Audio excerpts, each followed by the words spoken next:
जी का नाम लूंगा तो भारतीय जनता पार्टी का काला चेहरा सामने आ जाएगा।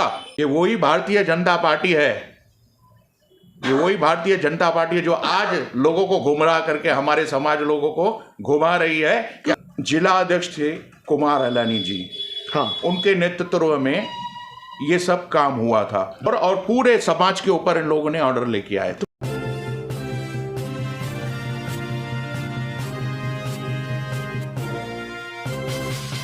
दानवीरों के शहर उल्लासनगर में हजारों की संख्या में रक्तदान करने वाले लोग भी मौजूद हैं। एक सर्वे के मुताबिक 30,000 ऐसे लोग हैं जो नियमित हर 3 महीने में रक्तदान ब्लड डोनेट करते हैं, पर उल्लासनगर शहर में अपनी ब्लड बैंक न होने के कारण वो ब्लड जो वो डोनेट करते हैं वो डोंबिवली, कल्याण, अंबरनाथ, बदलापुर, नवी मुंबई, ठाणे के ब्लड बैंकों में जमा किया जाता है। पर जब उन दानवीरों को, इन रक्तदाताओं को उस रक्त की अपने परिवार, अपने मित्रों, अपने सगे संबंधियों के लिए जरूरत पड़ती है तो कहीं ना कहीं उन्हें दिक्कतों का सामना करना पड़ता है। इन्हीं सभी बातों को देखते हुए ओमी कालानी की नई सोच के साथ हमारे उल्लासनगर शहर में अपना रक्तदान बैंक होना चाहिए, अपनी रक्त पेटी होनी चाहिए। उल्लास ब्लड बैंक के नाम से जैसे उल्लासनगर के हजारों रक्तदाता अपना रक्तदान करके, नियमित रक्तदान करके अपनी ब्लड बैंक में, उल्लास ब्लड बैंक में अपना रक्त रख पाएं और जरूरत आने पर उन्हें वह इस्तेमाल करने के लिए मिले। तो टीम ओमी कालानी के इस वचननामे में उल्लासनगर में अपनी उल्लास ब्लड बैंक की शुरुआत की जाएगी। महालक्ष्मी सेल्स, शिवाजी चौक, उल्लासनगर। उल्लासनगर में इलेक्ट्रॉनिक्स का वन स्टॉप स्टोर, जहां पर आपको मिलती हैं best deals. Air conditioners, air coolers, single and double door refrigerators, LED televisions, semi and fully automatic washing machines, deep freezers and veggie coolers। सबसे बेस्ट डील, सबसे lowest दाम और loan and easy EMI available.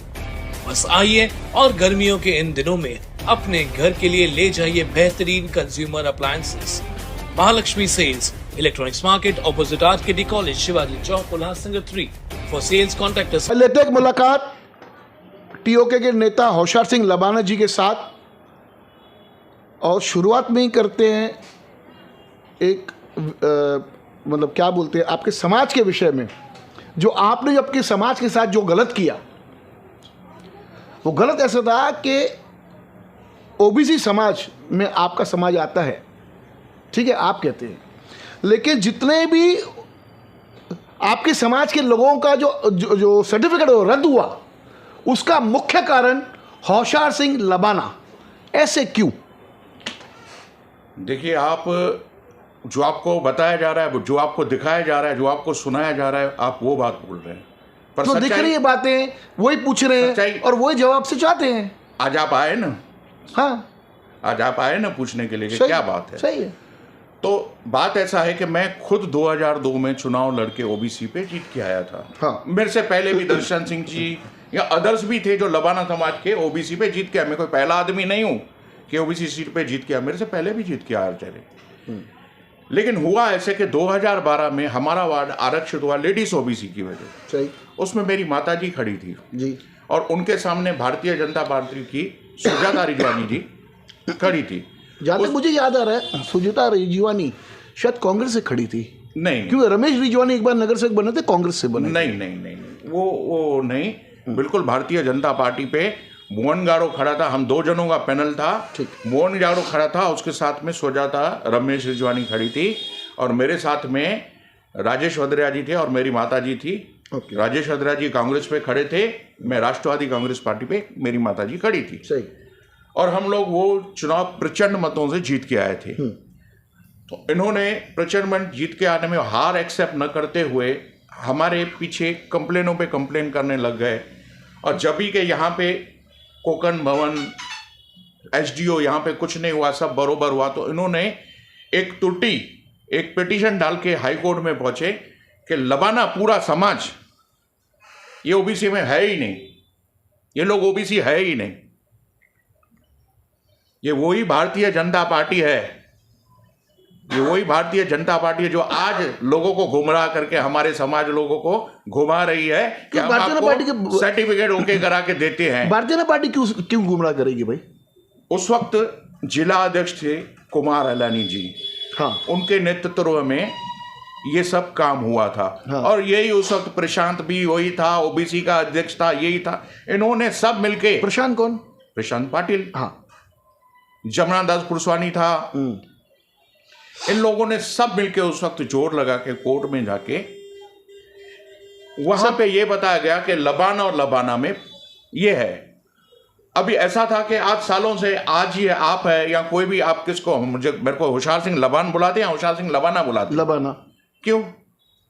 क्योंकि हमारा जो president है ना, हम लोग महाराष्ट्र नहीं बोलते, महाराष्ट्र बोलते हैं। हाँ। लॉर्ड कृष्ण नहीं बोलते, कृष्णा बोलते हैं। हाँ। तो ऐसे हमारा जो टंग है ना बोलने का, वो हो गया है। तो काफी लोग क्या करते हैं, और लबान की जगह पे लबाना भी लिख देते हैं। उस चीज का फायदा इन लोगों ने कोर्ट में गए और पूरे समाज के ऊपर इन लोगों ने ऑर्डर लेके आए। तो कोर्ट ने तो आदेश दे दिया कि आपकी माता जी ने का जो सर्टिफिकेट बोगस था। बिल्कुल नहीं, कोर्ट का आदेश बिल्कुल गलत है। कोर्ट का आदेश ये था कि कोर्ट के आदेश में ये था कि इनके, हमारे पे जो रिजर्वेशन है वो लबान है और इनके सर्टिफिकेट, इनकी माता जी का नाम लबाना है। हाँ। तो आप ये सब दुरुस्त करके आइए। आपने दुरुस्त किया ही नहीं। सुनिए तो सही, आप वो दुरुस्त करके आइए।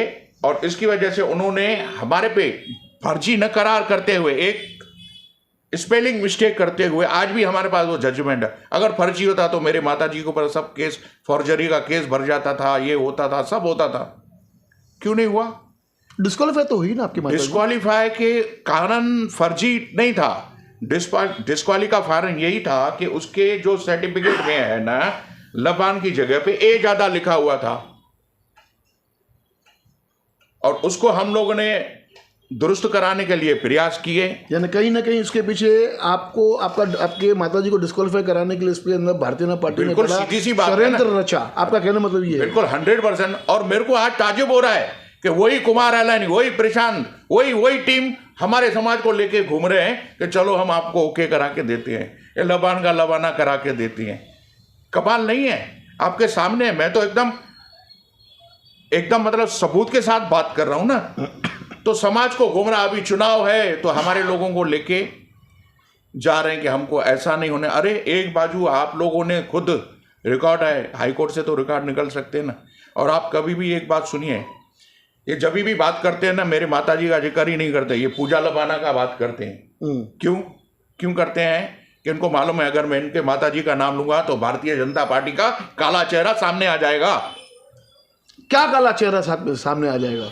अरे लेकिन ये लोगों के सामने काला चेहरा भारतीय जनता पार्टी। चुनाव में हार जीत होते रहती है ना।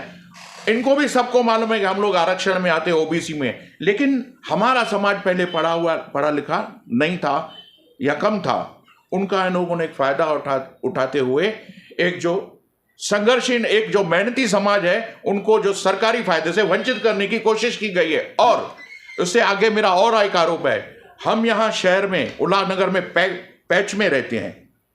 1 नंबर का पैच है, 2 नंबर ओटी का पैच है, तेग बहादुर कॉलोनी का पैच है, नानक जीरा का पैच है, 4 नंबर में है, 39 में है।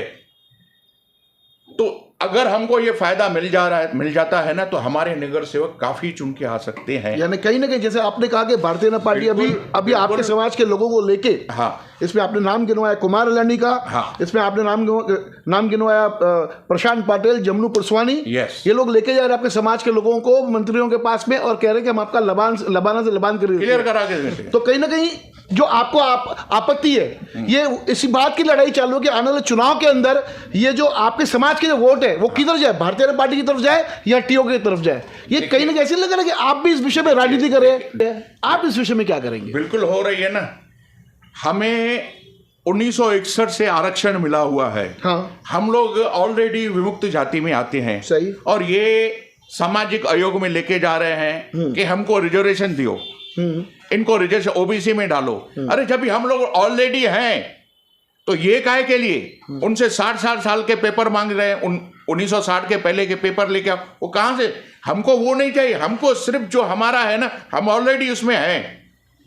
हम ऑलरेडी विमुक्ति जाति VJ7 में हैं। हमें सिर्फ उसका एक शुद्धि पत्र चाहिए, जो बहुत छोटी बात है, जो बहुत आसानी से हो सकता है। लेकिन कहीं ना कहीं ये सिर्फ खाना पूर्ति कर रहे हैं और समाज को एकदम बरगला के अलग अलग दिशाओं में लेके जा रहे हैं, क्योंकि इनको कहाँ ना कहाँ ये डर है कि आज अगर ये सर्टिफिकेट ओके हो जाता है तो काफी हमारे भाई नानक जीरा से खड़ा होकर प्रशांत पाटिल के सामने खड़े रह सकते हैं। आज मैं सुखरामानी जी के सामने 2 नंबर ओटी से खड़ी रह सकते हैं। मैं सुखरामानी तो जनरल वार्ड से चुना हुआ है, 35 नंबर वार्ड जनरल वार्ड है वो। लेकिन वहां पे हमारे क्षेत्र रहते, अगर वो ओबीसी हो गया तो नहीं कर सकता है ना। अभी तो आ गई ना आपके पास, आपके पास एक अपना क्या बीजेपी से छोड़ के आपके नगर सेविका ओबीसी है। हाँ ठीक है ना, लेकिन फिर भी हमारे जो लोग हैं, अगर वो ओबीसी होता है तो हमको फायदा मिल सकता है ना। हाँ मिल सकता है। टिकट किसको मिलता है क्या नहीं, ये बात का विषय तो है। बात का विषय। लेकिन एक समाज है जिसको फायदे से वंचित करने की कोशिश नहीं करनी चाहिए। यानी कहीं ना कहीं टीओ का इसके अंदर क्या स्टैंड रहेगा आने वाले मतलब दौर में, देखिए आपके समाज के लिए? मैं आपको एक और बात बताना चाहता हूं कि मैंने काफी प्रयासों के बाद में हमारी जो पूरी कोर कमेटी के सामने मैंने ये मुद्दा रखा कि ऐसे ऐसे राजकारण हो रहा है। मैंने सब कागज रखे, तो उन्होंने भी सब समझ के और उन्होंने अपने प्रमुख मुद्दे में, हाँ, मैनिफेस्टो में वो दर्ज किया हुआ है। हाँ, देखिए ओमी कालानी जी, मैं अब आज आपको पहले बोलता हूं, 4 महीना पहले ओमी कालानी जी प्रचंड मतों से जीत के एमएलए होके आ रहे हैं। और सबसे पहले बताएगा वो तो ठीक है ना, चुना हुआ नहीं तो घोषणा करना ठीक नहीं है। सुनिए आप अपना काम कीजिए, हम अपना काम कर रहे हैं। आप अपना काम, हम सच्चाई बता रहे हैं। हम जो आज पब्लिक के बीच में जा रहे हैं तो हमें ऐसा आप पूरा लग रहा है कि ओमी कालानी जी बहुत प्रचंड मतों से जीत के आ रहे हैं। और उसके बाद में मेरा काम है, सबसे पहले जो मैंने उनके प्रमुख इसमें डलवाया था वो मुझे क्लियर करा के, और मैं सबसे पहले उसके पीछे जैसे ओमी कालानी जी जीत के आएंगे ये मुद्दे को राजकारण सब एकदम के लिए खत्म करा दूंगा। और क्या संदेश देना चाहेंगे आप अपने समाज के लोगों को? मैं अपने समाज को एक ही संदेश देना चाहूंगा कि आप इनके जो है ना गुमराहकरण में नहीं आए। मैंने आज क्यों इतने दिनों के बाद में आपको ये बात बोली कि इन लोगों ने ही हमारे पूरे समाज को हमारे हक से वंचित किया है। और आज चुनाव आने वाला है तो आज यही हमारे हमदर्द बन के घूम रहे हैं। खास करके प्रशांत पाटिल है, राजेश वधेरा जी। मैंने राजेश वधेरा जी को तो खुद जाके बोला था, मुझे बुलाया था उन्होंने एक बार, तो मैंने खुद बोला था भैया इनके पास जो है ना उनके जूने कागज है नहीं, और ऑलरेडी हम लोग जो है ना ओबीसी में आते हैं। वो आपने पिछले इंटरव्यू बताया था। आगे आप क्या करना चाहेंगे अपने समाज के लिए? क्या करना चाहेंगे? क्या संदेश देंगे? मैं यही कहना चाहूंगा कि आप इनके जो राजनीति में आइए नहीं, ऑलरेडी इन लोगों ने अपनी कोर्ट में जाके हम सब लमाना समाज के लोगों को राजनीति से वंचित रखा है। हमारे जो बच्चे जो पढ़ रहे हैं उनको पढ़ाई में वंचित रखा है। तो आप मेहरबानी करके इनके जो गुमराह है ना उनमें नहीं आए। और पता है ये लोग क्या करते हैं? दूसरा, इन लोगों ने हमारे समाज को क्या रखा है, वो क्रिकेट के लिए आपको चंदा दे देंगे, लगाओ टूर्नामेंट, सब खुश हो जाओ। गणपति के लिए चंदा देंगे, वो ऐसे उलझा के रखते हैं और अपना है ना हमदर्द बनने की कोशिश करते हैं कि ये सिर्फ इसमें ही उलझे रहे, ये गेमों में उलझे रहे, ये गणपति में, ये भीड़ इकट्ठा करने में उलझे रहे, और ये जो मेन मुद्दा है वहां पे ध्यान ही नहीं दे। तो कहां ना कहां ये हमारे समाज को फायदे से वंचित रखने की कोशिश की जा रही है। समझ गएंगे तो उसके लिए क्या, हमारे समाज के लिए क्या उसके मन में ये होगा। जल्दी लेंगे मुलाकात भारतीय जनता पार्टी के वरिष्ठ नेताओं में से। देखते हैं अभी कौन आता कैमरा पे। शायद कुमार इलानी जी आना चाहेंगे तो पूछेंगे कि जो गंभीर आरोप जो होशियार सिंह लबाना ने आपके ऊपर लगाया कि आप समाज को बांटने का काम कर रहे हैं और समाज को उलझाने का काम कर रहे हैं, जिसके कारण इस समाज को, लबाना समाज को जो हक मिलना चाहिए ओबीसी का, उस पर कहीं ना कहीं गंभीर राजनीति चल रही है। उस राजनीति का फायदा आप लेते हुए नजर आ रहे हैं, ऐसे आप पे आरोप लगाया जा रहा है। इस पे पक्का लेंगे कुमार इलानी जी से एक मुलाकात, पूछेंगे कि इस गंभीर आरोप पर आपका क्या कहना है। धन्यवाद। देखते रहिए फिट्सबर्ग न्यूज़ चैनल।